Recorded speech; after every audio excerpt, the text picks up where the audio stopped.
Assalamualaikum warahmatullahi wabarakatuh. Hai, selamat siang semua. Selamat datang di podcast Education bersama saya, dan tentunya saya tidak sendiri loh. Nanti akan ada teman saya yang ikut bergabung. Nah, pada kesempatan kali ini kita akan membahas tentang salah satu jenis strategi pembelajaran. Sebelum memasuki pembahasan, mari kita perkenalan terlebih dahulu. Perkenalkan, nama saya Insafina, mahasiswi Pendidikan Ekonomi semester 4 dari Universitas Pamulang, dan ini dia teman saya. Halo, selamat siang semuanya. Perkenalkan, nama saya Jiwanda Gilang Prasetya, mahasiswa Pendidikan Ekonomi semester 4 dari Universitas Pamulang. Baiklah, itu adalah perkenalan dari kita. Sebelum kita lanjut lebih dalam, aku ingin berbincang-bincang dulu nih ke Jiwan, karena kita udah lama juga kan ya nggak ketemu. Nah, gimana nih kabar Jiwan? Alhamdulillah, kabar baik. Iin sendiri gimana kabarnya? Alhamdulillah baik. Oh iya Jiw, selama pandemi ini kegiatan Jiwan di rumah ngapain aja ya? Selama pandemi kegiatan di rumah ya, pertama sih kuliah online ya, karena kan memang kuliahnya sekarang di rumah, jadi kita kuliah online aja ya. Kalau nggak ada kuliahnya kita rebahan gitu lah. Iya bener ya, rebahan sambil ngopi selesai daring. Ya udah, oke. Sekarang lanjut aja ya, kita masuk ke materi. Aku mau nanya juga nih ke Jiwan, apa sih strategi pembelajaran itu? Oke, secara umum strategi dapat diartikan sebagai suatu garis-garis besar haluan untuk bertindak dalam usaha mencapai sasaran yang telah ditentukan. Dihubungkan dengan belajar mengajar, strategi juga bisa diartikan sebagai pola-pola umum kegiatan guru dan anak didik dalam perwujudan kegiatan belajar mengajar untuk mencapai tujuan yang telah digariskan. Nah, benar Jiwan, itu adalah pengertian dari strategi pembelajaran. Dan dalam dunia pendidikan, strategi diartikan sebagai perencanaan yang berisi tentang rangkaian kegiatan yang didesain untuk mencapai tujuan pendidikan tertentu. Iya, di dalam strategi pembelajaran tentunya terdapat jenis-jenis strategi. Kamu tahu nggak Yin, apa aja jenis-jenis strategi pembelajaran ini? Tahu dong Jiw, jenis-jenis strategi yang aku tahu itu ada 7. Nah, yang pertama ada strategi pembelajaran ekspositori. Dalam hal ini, guru mengambil peranan yang sangat penting karena sebagai sumber ilmu dan keterampilan. Nah, metode ceramah dan tutorial bisa dipakai dalam strategi ekspositori ini. Yang kedua, ada strategi pembelajaran inquiry. Strategi pembelajaran inquiry merupakan serangkaian kegiatan pembelajaran dengan cara menekankan proses berpikir. Melalui strategi pembelajaran inquiry, maka orientasi siswa akan lebih terbentuk. Yang ketiga, ada strategi pembelajaran berbasis masalah atau SPBM. Pembelajaran SPBM merupakan strategi pembelajaran yang berisi rangkaian aktivitas pembelajaran yang telah menekankan pada proses penyelesaian masalah yang telah dihadapi secara ilmiah. Yang keempat, ada strategi peningkatan kemampuan berpikir. Strategi pembelajaran jenis ini dilakukan dengan menekankan pada kemampuan berpikir yang dimiliki setiap siswa. Materi yang diberikan tidak disajikan begitu saja, namun siswa akan dibimbing untuk mencapai proses supaya bisa menemukan sendiri konsep yang seharusnya dikuasai dengan melalui proses dialogis secara terus-menerus dan memanfaatkan pengalaman yang dimiliki siswa.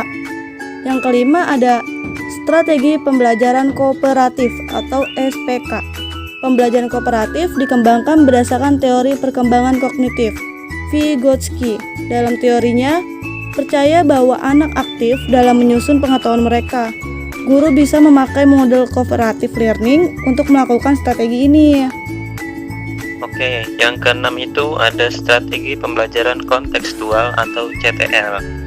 Strategi ini merupakan konsep belajar yang dapat membantu guru antara situasi dunia nyata para siswa dengan materi pembelajaran yang akan disampaikan.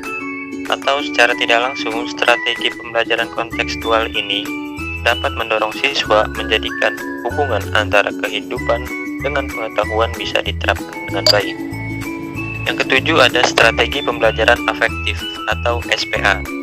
Dalam menyusun strategi pembelajaran afektif, guru harus memahami nilai apa yang ingin dicapai. Observasi, interview, dan pendekatan personal bisa dilakukan dalam melakukan hal ini.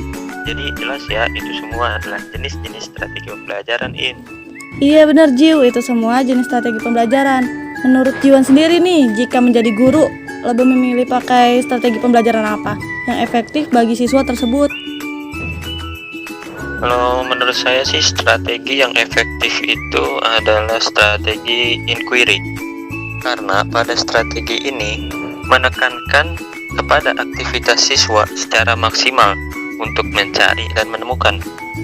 Atau dalam artian, strategi inquiry ini dapat menempatkan siswa sebagai subjek belajar.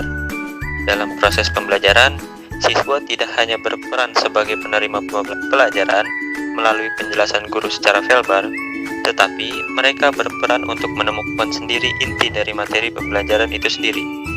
Seluruh aktivitas yang dilakukan siswa diarahkan untuk mencari dan menemukan jawaban sendiri dari sesuatu yang dipertanyakan, sehingga diharapkan dapat menumbuhkan sikap percaya diri. Dengan demikian, strategi pembelajaran inquiry menempatkan guru bukan sebagai sumber belajar, akan tetapi sebagai fasilitator dan motivator belajar siswa.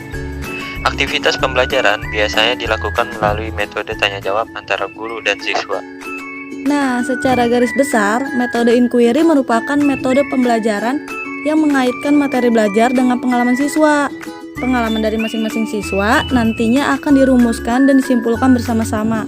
Dengan metode seperti ini, diharapkan siswa akan menemukan materi secara mandiri, sesuai dengan pengalamannya, serta siswa mampu berpartisipasi secara aktif dalam proses pembelajaran yang dilakukan.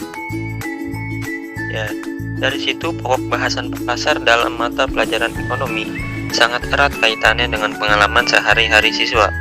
Oleh karena itu, dalam proses pembelajaran, pada pokok bahasan pasar sangat tepat diterapkan dengan metode inquiry.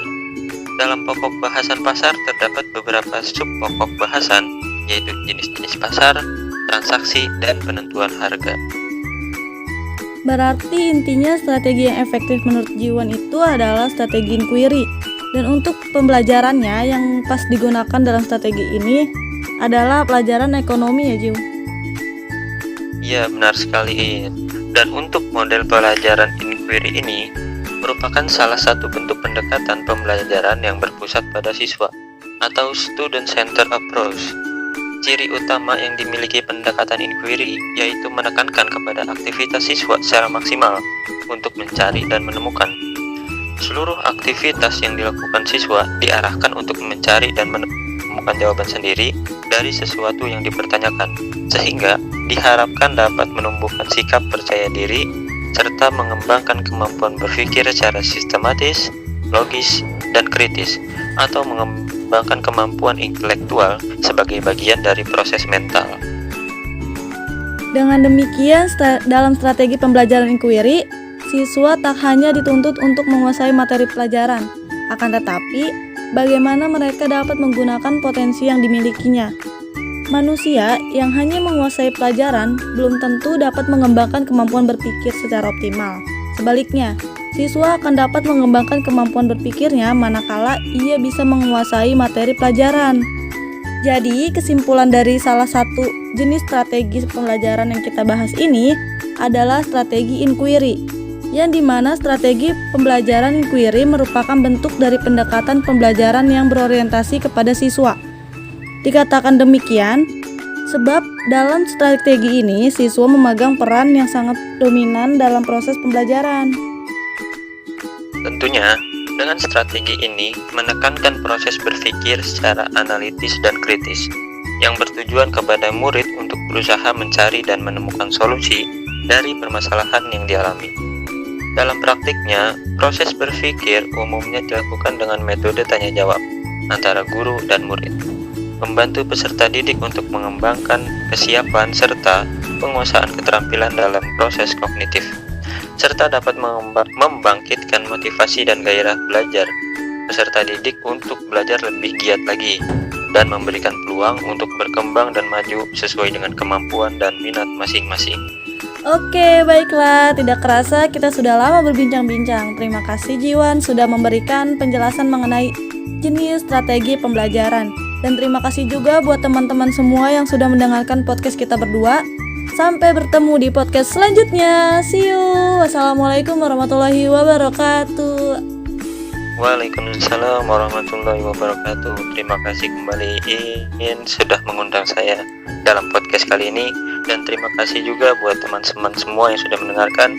Semoga materi yang kita sampaikan dapat dipahami oleh teman-teman semua. Sampai bertemu di podcast selanjutnya. See you.